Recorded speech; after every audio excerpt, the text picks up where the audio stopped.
ዳንኤል በአንበሶች ጉድጓድ ውስጥ። ዳሪዮስ በመንግስቱ ሁሉ ላይ እንዲገዙ 120 መሳፍንትን መሾም ፈለገ። በእነዚህም ላይ 3 የበላይ አስተዳዳሪዎችን አደረገ። ከእነርሱም አንዱ ዳንኤል ነበር። ንጉሥ ጉዳት እንዳይደርስበት መሳፍንቱ ተጠሪነታቸው ለ3ቱ የበላይ አስተዳዳሪዎች እንዲሆን ተደረገ። ከመሳፍንቱና ከበላይ አስተዳዳሪዎቹ ሁሉ ይልቅ ዳንኤል ልዩ የጥበብ መንፈስ የሞላበት ሆኖ በመገኘቱ ንጉሥ በመላው ግዛቱ ላይ ሊሾመው አሰበ። በዚህ ምክንያት የበላይ አስተዳዳሪዎቹና መሳፍንቱ ዳንኤል በሚያከናውነው የመንግስት ሥራ ሊከሱት ሰበብ ፈለጉ። ነገር ግን አላገኙበትም። ዳንኤል ታማኝ፣ ጠንቃቃና በሥራው እንከን የሌለበት ስለነበር በእርሱ ላይ ስህተት ሊያገኙ አልቻሉም።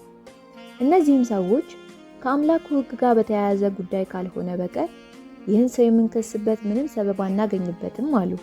እዚያም የበላይ አስተዳዳሪዎችና መሳፍንቱ በአንድነት ወደ ንጉሡ ሄደው እንዲህ አሉ። ንጉሥ ዳሪዮስ ሆይ ለዘላለም ንገስ። ንጉሥ ሆይ እስከ 30 ቀን ድረስ ወደ አንተ ካልሆነ በቀር ማንም ሰው ወደ ሌላ ሰውም ሆነ ወደ ሌላ አምላክ መጸለይ እንደሌለበት ንጉሥ አዋጅ እንዲያወጣ ትእዛዙም እንዲፈጸም ይህም የተላለፈ ወደ አንበሶች ጉድጓድ እንዲጣል የመንግስት የበላይ አስተዳዳሪዎች፣ መኳንንት፣ መሳፍንት፣ አማካሪዎችና ገረገዦች ሁሉ በአንድነት ተስማምተዋል።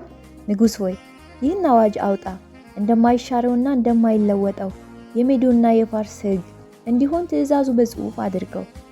ስለዚህ ንጉሥ ዳሪዮስ አዋጁ ተጽፎ እንዲወጣ አደረገ። ዳንኤልም አዋጁ እንደወጣ ባወቀ ጊዜ ወደ ቤቱ ሄደ። መስኮቶቹ በኢየሩሳሌም አንጻር ተከፍተው ባሉበት በሰገነቱ ቀድሞ ያደርግ እንደነበረው በቀን 3 ጊዜ ተንበርክኮ ጸለየ፣ አምላኩንም አመሰገነ። ሰዎቹም በአንድ ላይ ሄደው ዳንኤል ሲጸልይና አምላኩን ሲማጸን አገኙት። ወደ ንጉሡም ሄደው ንጉሥ ሆይ በሚቀጥሉት 30 ቀናት ማንም ሰው ወደ አንተ ካልሆነ በቀር ወደ ሰውም ሆነ ወደ ማንኛውም አምላክ ቢጸልይ በአንበሶች ጉድጓድ ውስጥ እንደሚጣል አዋጅ አውጥተሃል ነበረምን? ሲሉ እርሱ ስላወጣው አዋጅ ጠየቁት። ንጉሡ አዋጁ እንደማይሻረው እንደ ሜዶና እንደ ፋርስ ሕግ የጸና ነው ሲል መለሰ። እነርሱም ንጉሡን ንጉሥ ሆይ ከይሁዳ ምርኮኞች አንዱ የሆነው ዳንኤል አንተንም ሆነ በጽሑፍ ያወጣኸውን አዋጅ አያከብርም።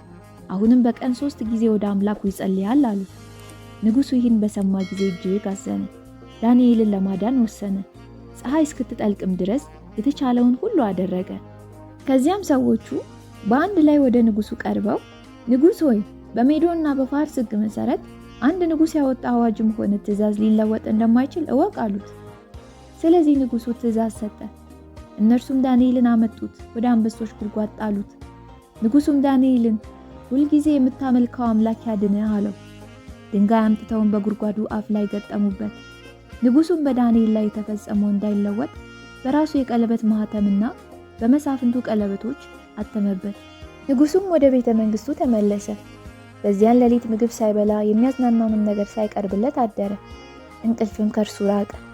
በማለዳ ገና ጎህ ሲቀድ ንጉሡ ተነስቶ ወደ አንበሶች ጉድጓድ እየተጣደፈ ሄደ።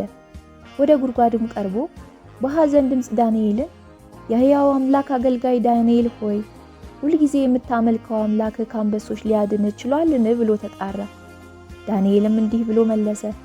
ንጉሥ ሆይ ለዘላለም ንገስ።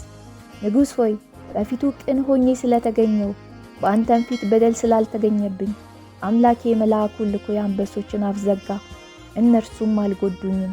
ንጉሡ እጅግ ተደስቶ ዳንኤልን ከጉድጓዱ እንዲያወጡ ታዘዘ።